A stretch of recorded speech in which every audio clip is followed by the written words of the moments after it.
तो इंद्रद्युम्न राजा रोज सेवा करते थे जगन्नाथ जी की।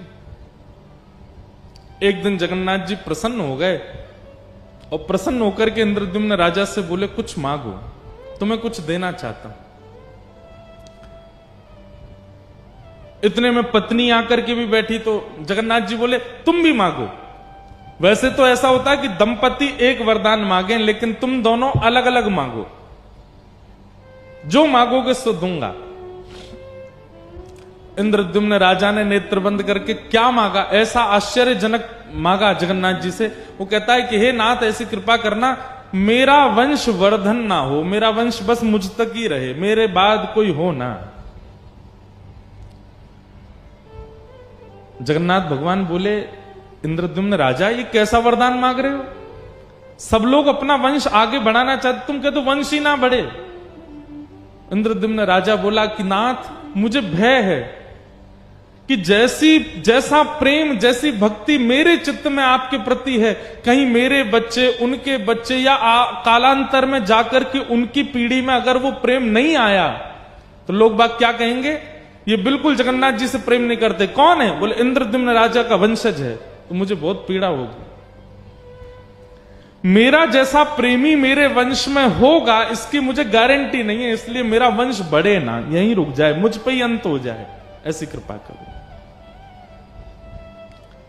जगन्नाथ जी बोले, वाह भैया, तुम्हारे प्रेम की हम बलिहारी, कैसा वरदान मांग रहे हो। ठीक है, तथास्तु। मन ही मन मांगा था, बोला था नहीं। बगल में पत्नी बैठी थी। जगन्नाथ जी ने कहा, तुम मांगो, क्या चाहिए? पत्नी ने वरदान मांगा कि मेरी जैसी भक्ति करने वाला, सेवा करने वाला आपका सेवक और हमारा एक पुत्र जन्म ले। जगन्नाथ जी सोच में पड़ गए, अब क्या करें? पति कह रहा है कि वंश आगे ना बढ़े, पत्नी कह रही है एक बालक हो जाए। इंद्रद्युम्न राजा अपनी पत्नी पर नाराज हो गया, तुम महाप्रभु जगन्नाथ जी से संतान कैसे मांग सकती हो?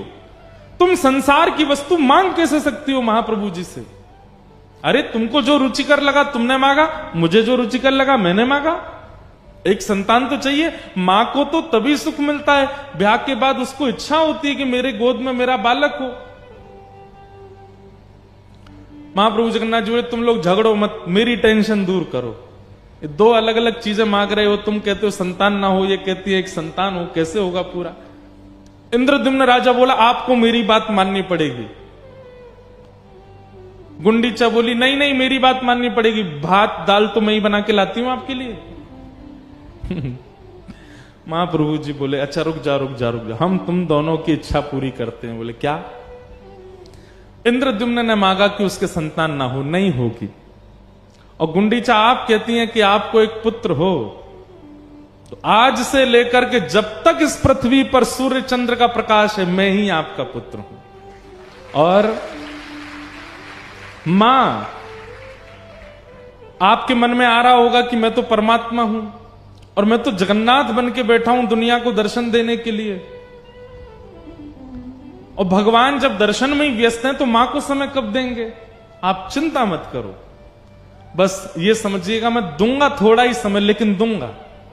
साल में हर साल अपने जन्मदिन, ठाकुर जगन्नाथ जी का जन्म उत्सव कब आता है? स्नान पूर्णिमा।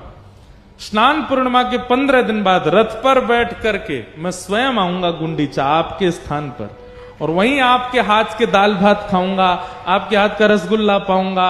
आप जैसे एक बालक की तरह प्रेम एक बालक को मां करती, वैसे मुझे प्रेम करना, और 10 दिन जितना मुझसे होगा मैं आपके पास रुकूंगा। वहां मैं परमात्मा नहीं हूं, पर ब्रह्म नहीं हूं, वहां मैं आपका लाला हूं। आप मुझे लाला की तरह प्रेम करना, और फिर जब आपका मन पूरा हो जाए, मेरे से प्रेम हो जाए, दोबारा रथ में बैठ के फिर यहां आ जाऊंगा। अपनी मैया से मिलने जाते हैं ठाकुर जी रथ में बैठ करके, और मुझे श्लोक याद नहीं, जगन्नाथ जी का, जिस मंदिर में जगन्नाथ जी विराजते हैं उसमें दर्शन करने का फल तो है ही, लेकिन गुंडीचा में जहां ठाकुर जी रथ यात्रा के बाद जाते हैं, वहां यदि दर्शन कर लिया, उस जो जगन्नाथ जी में श्री मंदिर में जहां जगन्नाथ जी विराजते हैं उसको कहते हैं ब्रह्म वेदी, और जहां ठाकुर जी गुंडीचा में विराजते हैं उसको कहते हैं जन्म वेदी। ठाकुर जी का जन्म उधर ही हुआ, श्री जगन्नाथ जी का। ठाकुर जी का उधर दर्शन करना, उसका कितना कोटि गुना फल होता है उसका वर्णन नहीं किया जा सकता। यहां ठाकुर जी को परमात्मा मान करके देखना होता है, और गुंडीचा जब ठाकुर जी जाते हैं वहां ठाकुर जी को लाला मान करके देखना होता है। ऐसे महाप्रभु श्री जगन्नाथ जी।